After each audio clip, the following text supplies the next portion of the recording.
So Paul Rieckhoff does join us. We'll talk about some other topics in a moment, the host of the Independent Americans podcast. But listen, you're a guest here every week with us. I know you're a guest on MSNBC as well. Your thoughts on how all of this played out with McDaniel? I'm in an interesting position because I'm a free agent. I'm not paid by any of the networks, and I've been on almost all of them. Right. I've done Fox, I've done CNN, do you guys, do MSNBC.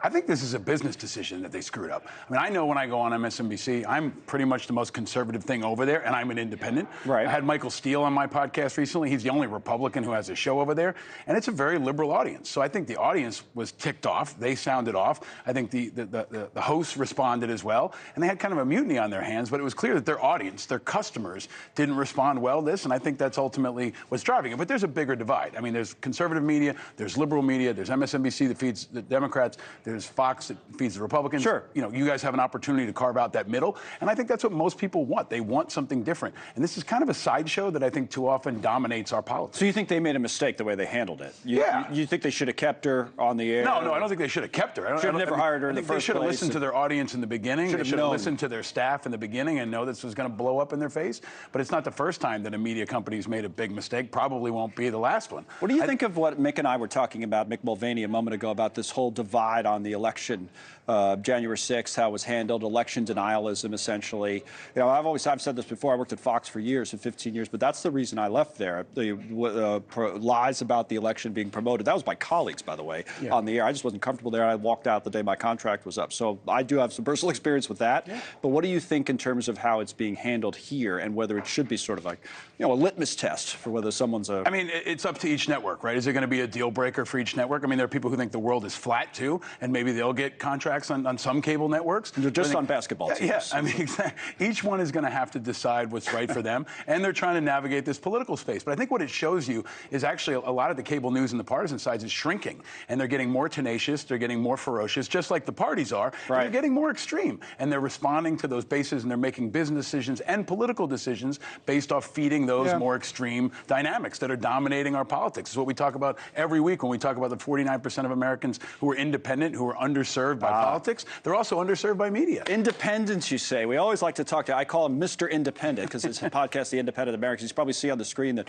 Chris is going to have RFK Jr. on again tonight. I'm sure you paid attention. We covered it yesterday to now you know he has a VP. So I want to talk to you a little bit about Mr. Kennedy, but let's listen to part of what he had to say yesterday. Here's RFK Jr. We've all had the advantage of seeing what President Trump and President Biden can do for our country. Do any of you want more of the same? If you want more of the same, you should vote out of fear. If you want genuine change, and you need to take a risk and join Team Kennedy. Team Kennedy. So he announces this Nicole Shanahan from the tech world as his running mate. But I know, I could see it in your face already. You get irked as someone who who represents independence in this country at Robert F. Kennedy as an independent. Why? Because he was a Democrat about 6 months ago. Nicole Shanahan was a Democrat, I think, yesterday.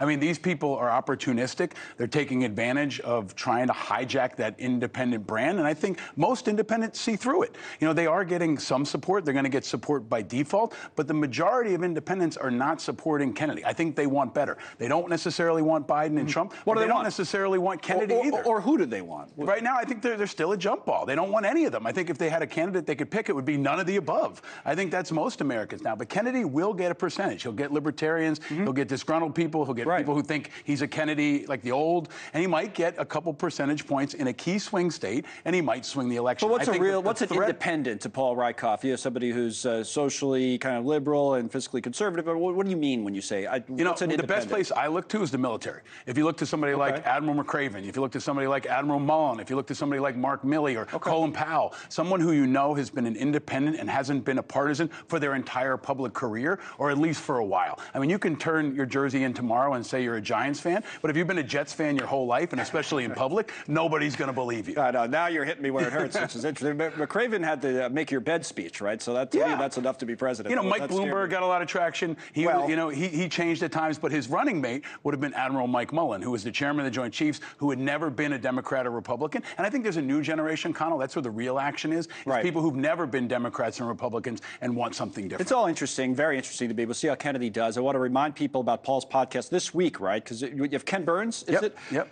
So Ken Burns is on the Independent Americans. There it is, Independent Americans podcast. So look that up wherever you get your podcasts. Thank you, sir. Thank We'll you, talk to you sir. again next week, and have fun at MSNBC too as well.